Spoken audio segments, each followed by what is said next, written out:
Hello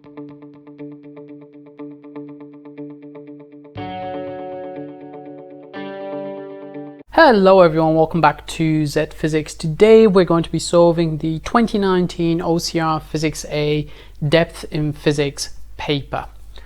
Before we get started, just a little disclaimer that these are not official solutions, but just my solutions, and please visit the OCR Physics A website where you can find a copy of the paper and the official mark scheme.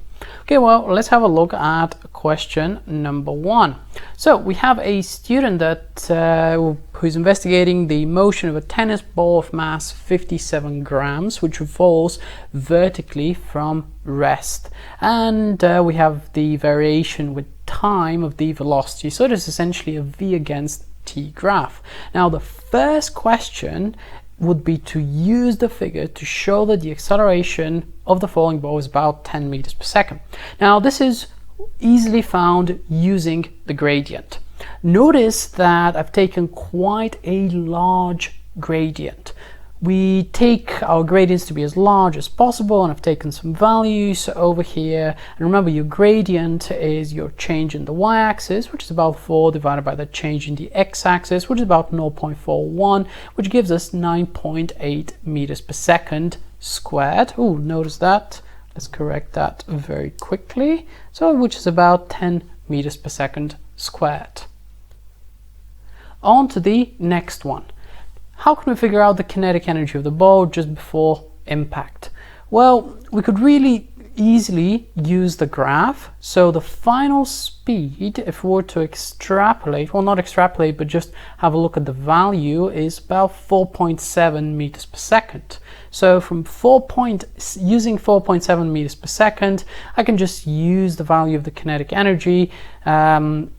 I can find the value of the kinetic energy using a half mv squared. So it's going to be a half times 57. Remember, it's grams, so that'll be times 10 to the power of minus 3 times 4.7 squared, which is going to give us 0.63 joules.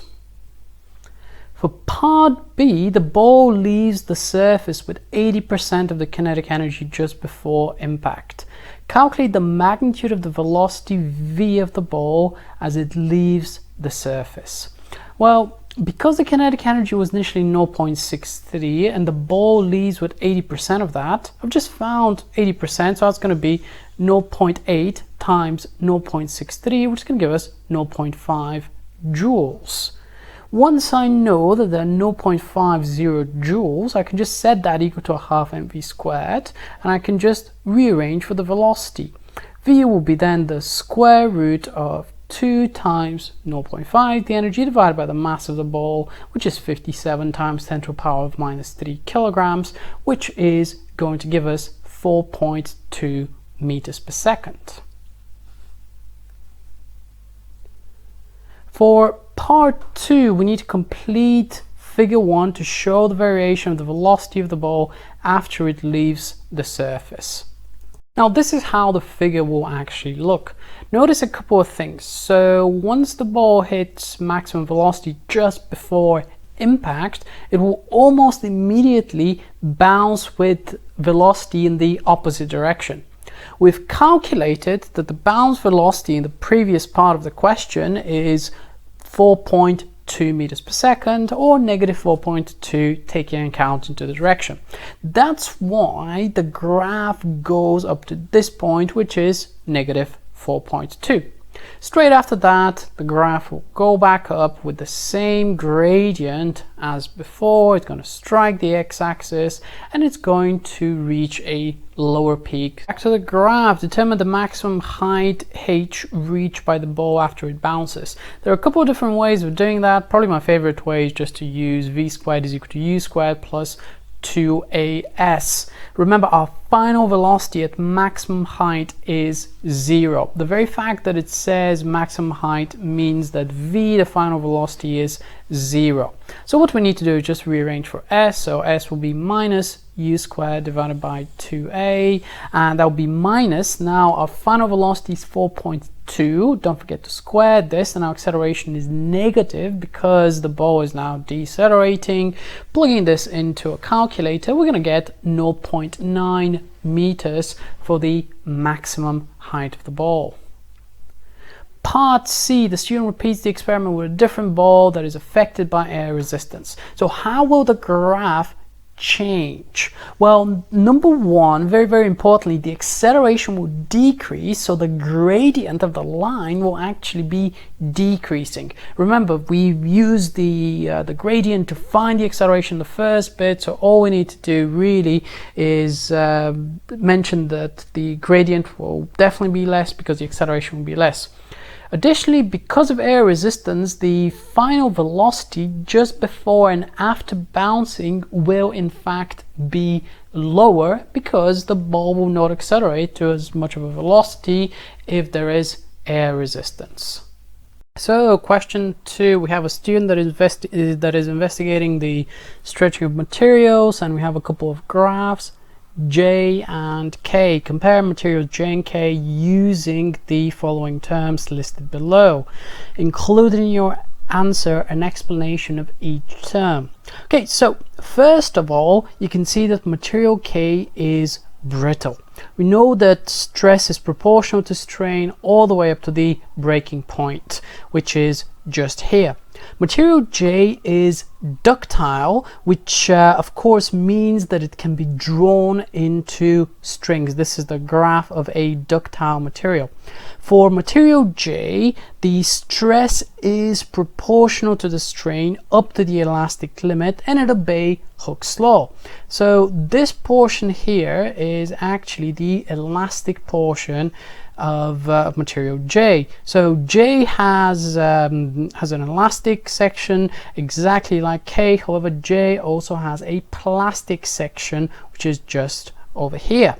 So during the time that material J behaves elastically, the material would return to its original shape if the force is removed. After the elastic limit, stress is no longer proportional to strain, and the material is in the plastic region where it will not return to its original shape. Should we just add that it will not return to its original shape when the force is removed? So when the force is removed.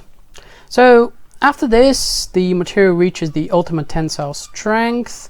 Should we just label the ultimate tensile strength as UTS, the ultimate tensile strength?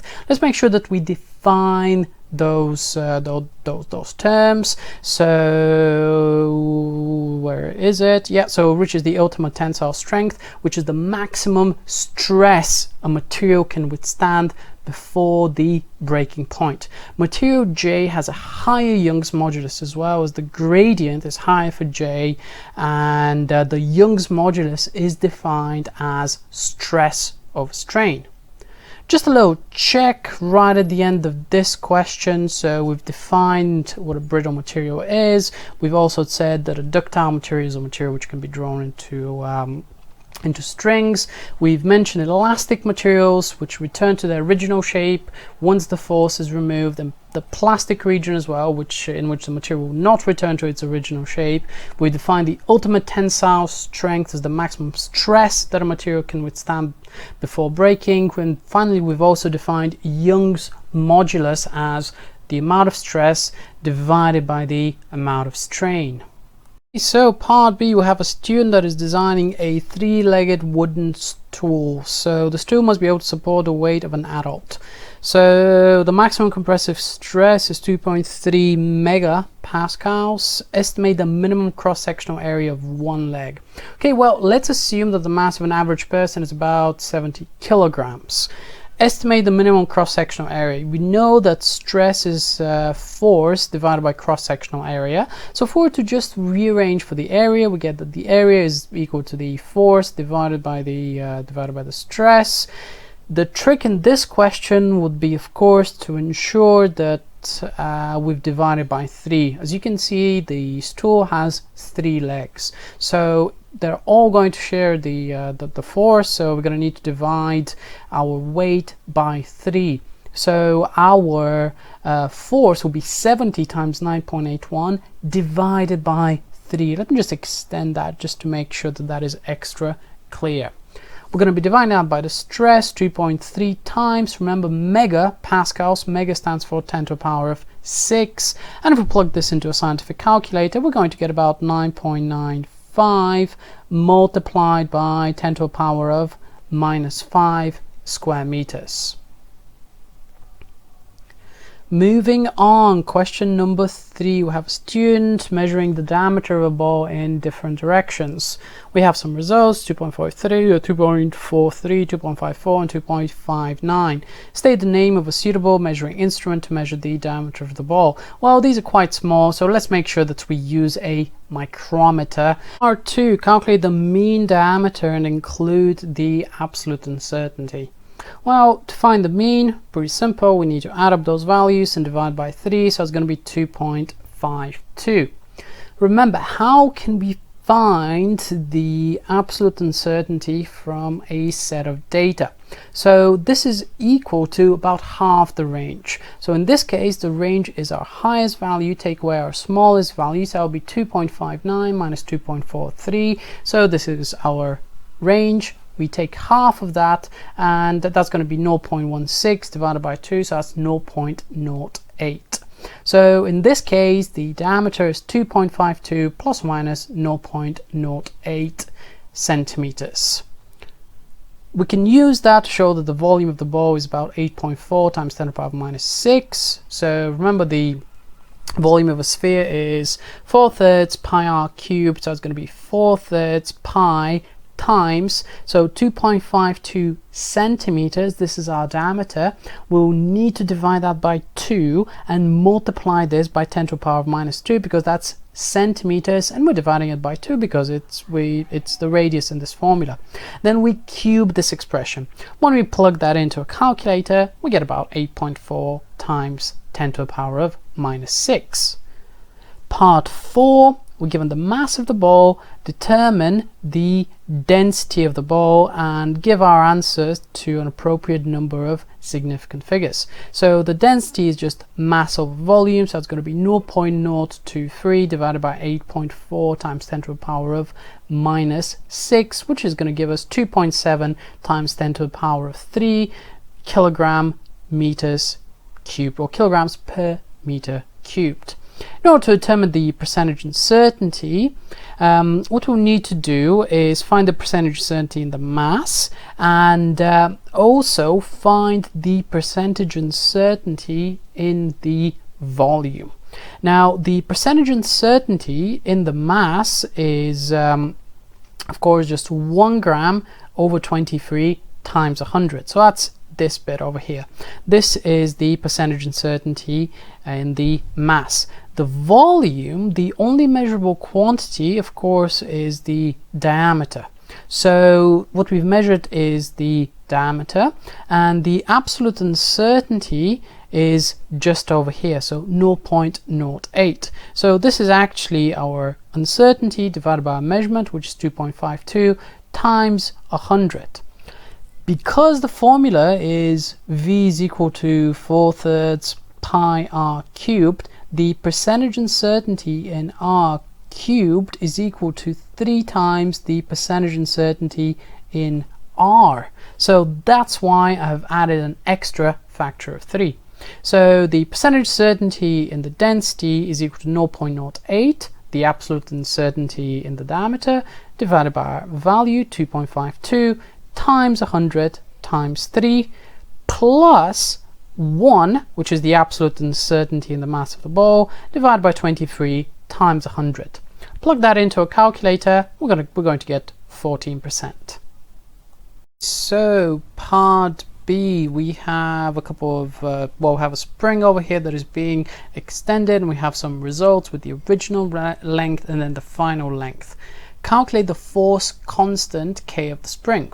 Well, we know that force is equal to K times X, where K is the spring constant, but X is the extension. By how much does the spring actually change? So just rearranging for K, K will be F over X. Our force is mg, mass times gravitational acceleration, divided by our extension. So that's going to be 0.03 times 9.81 divided by the two values. So 0.09 0.96, our final length, take away the original length, and we're going to get 12.5 newtons per meter up to 3 significant figures. Because we're using only 2 in this case, actually we could just leave that as 13 newtons per meter.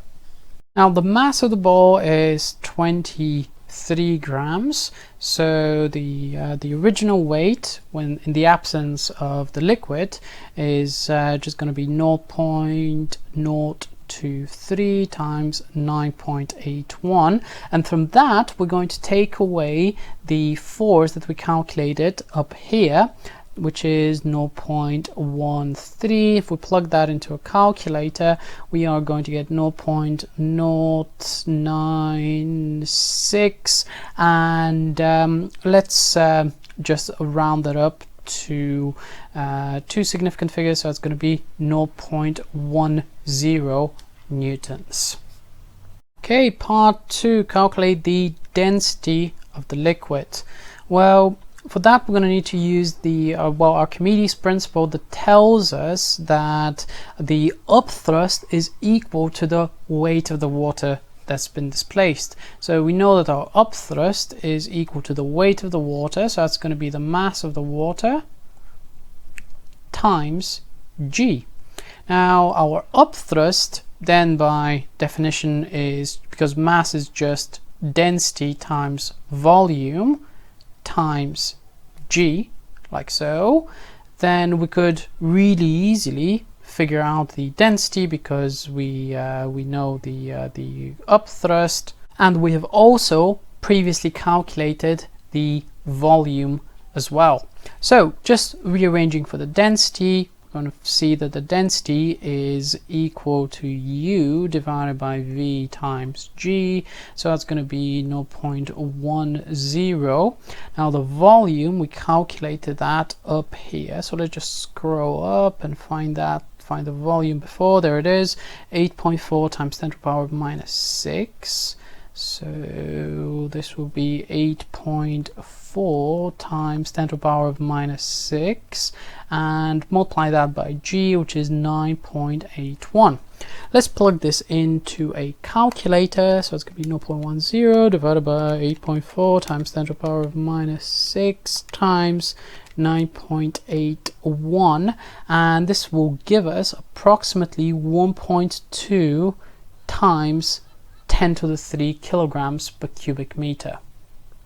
Moving on to question 4. So we have this electrical circuit here with a bunch of resistors. Show that the total resistance in the circuit is 50 ohms, and we need to make our reasoning clear.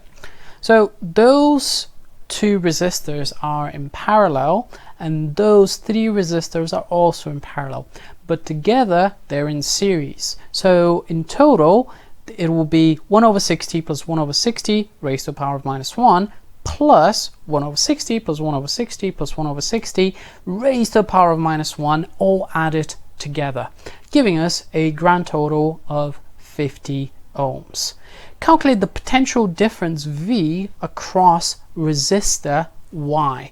Probably the easiest way to do that would be to calculate the current, and the current will be equal to the total amount of PD divided by the total resistance. So it's going to be 0.18 amps.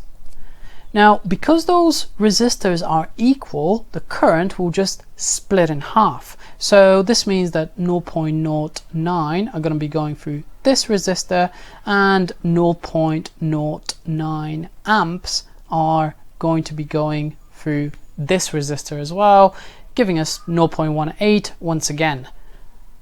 Now, if we have the current and the resistance, we could just use V is equal to IR. So if the current is 0.09, multiply by that by 60, and we're going to get 5.4 volts. Part 3, calculate the charge passing through resistor Y in 2 minutes.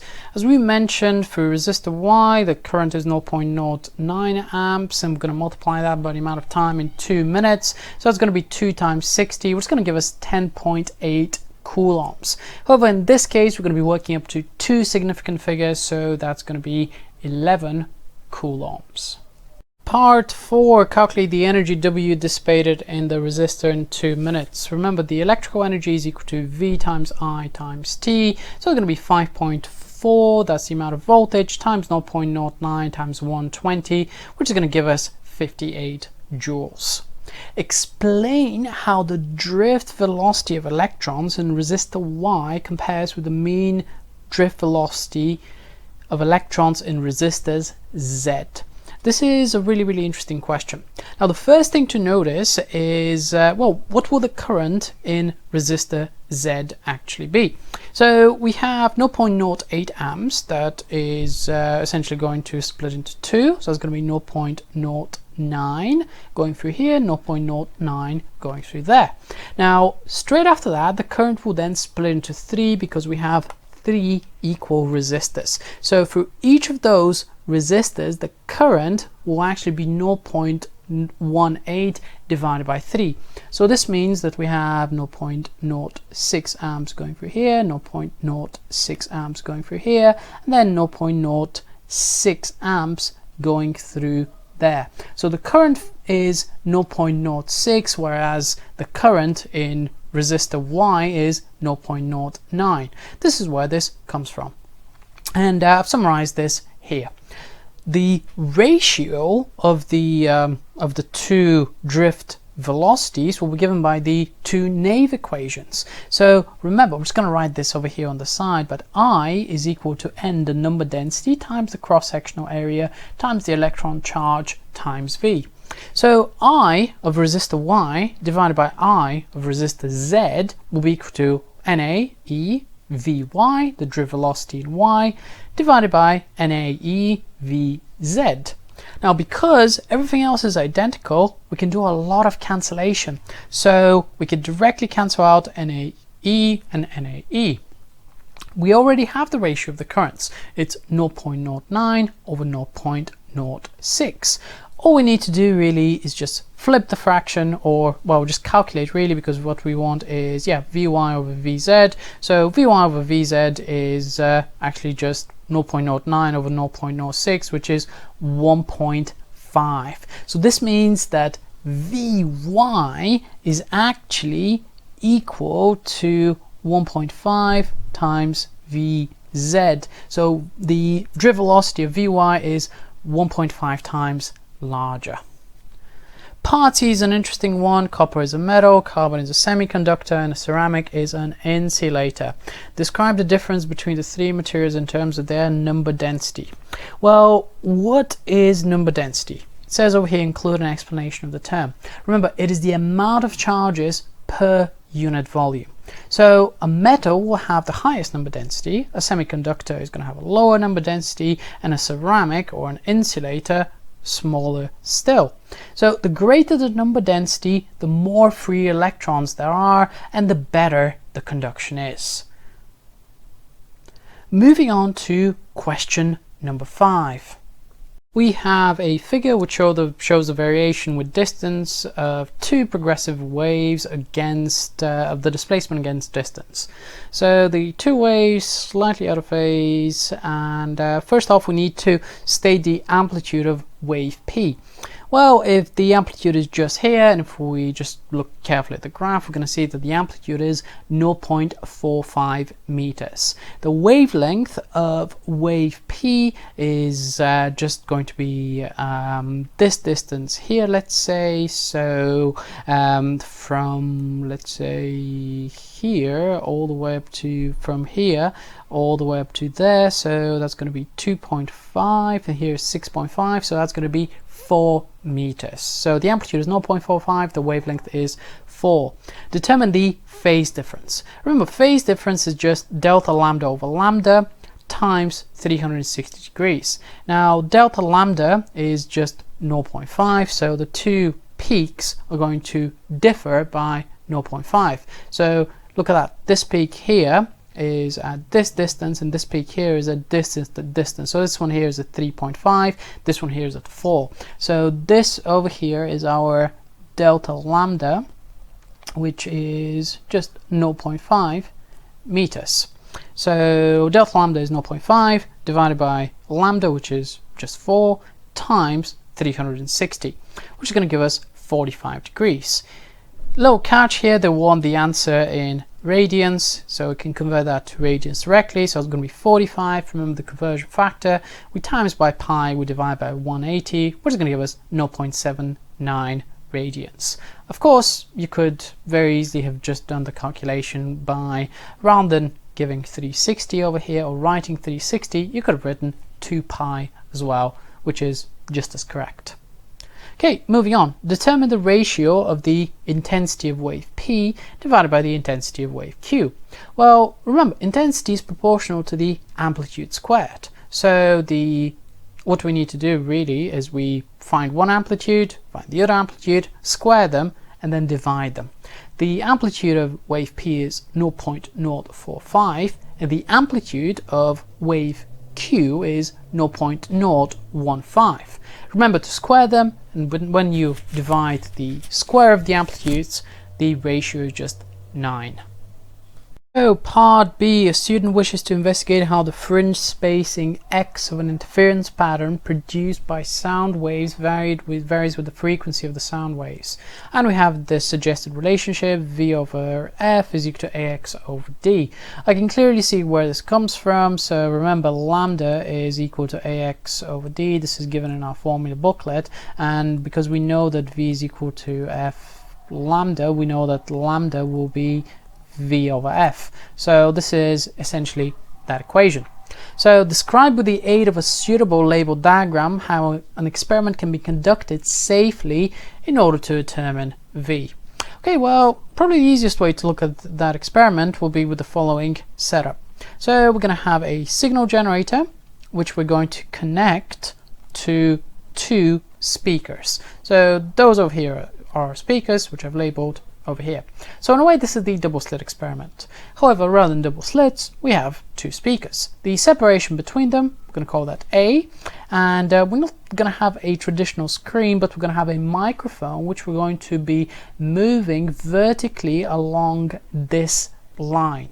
The microphone will then in turns be connected to an oscilloscope, which will allow us to determine the frequency of the sound. Now that we've looked at our diagram, we could have a look at our method.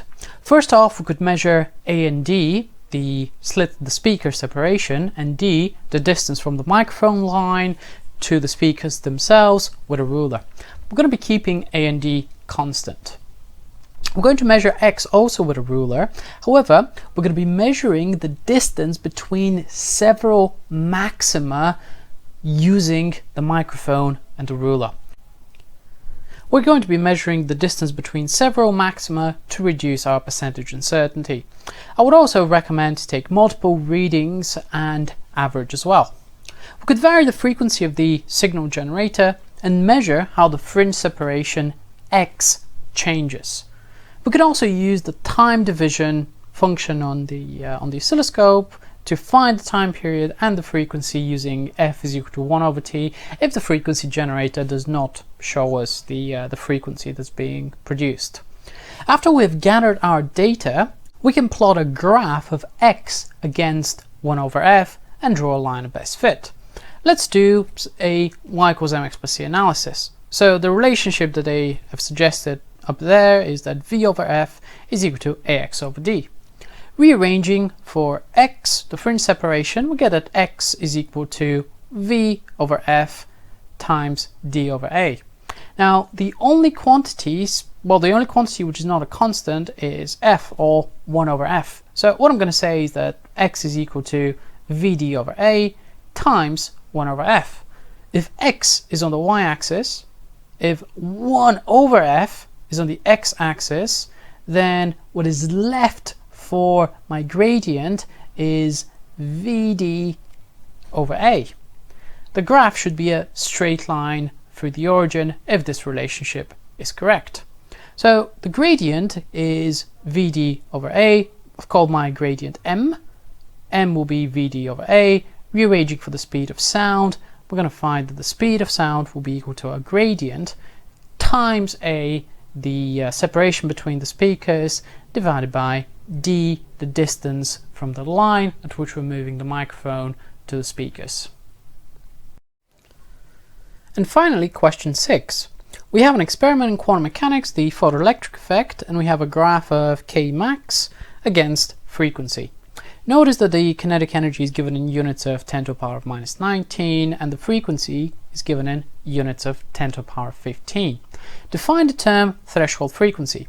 Well, that is the minimum frequency required of a photon for an electron to escape the surface of a metal.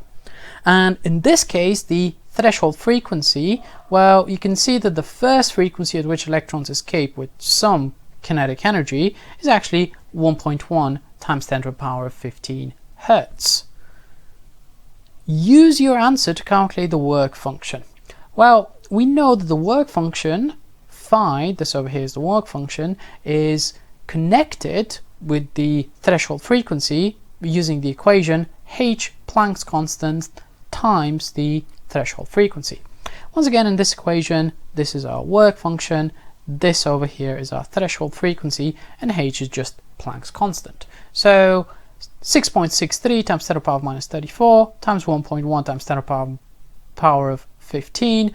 And also, because we need to give our answer in EV, I've also divided by the elementary charge. This will give us 4.56 electron volts, and essentially we're working up to two significant figures in this question, so I've left that as 4.6 electron volts. Part B, electrons can behave as a wave. How interesting. Describe the behavior of electrons which demonstrates that they have wave properties. Well, the classic experiment is that electrons can diffract, for instance when accelerated for a graphite sheet, and they produce circular fringes in that behavior. Now, the wavelength of an electron is given by lambda. The wavelength is equal to h over p, where h is Planck's constant and p is equal to the momentum mv of the electron. The diffraction will only occur if the gap size is similar to the de Broglie wavelength. Okay guys, this was actually the last question of this paper. Hopefully you found this video useful. Thank you very much for watching, and I'll see you in the next one.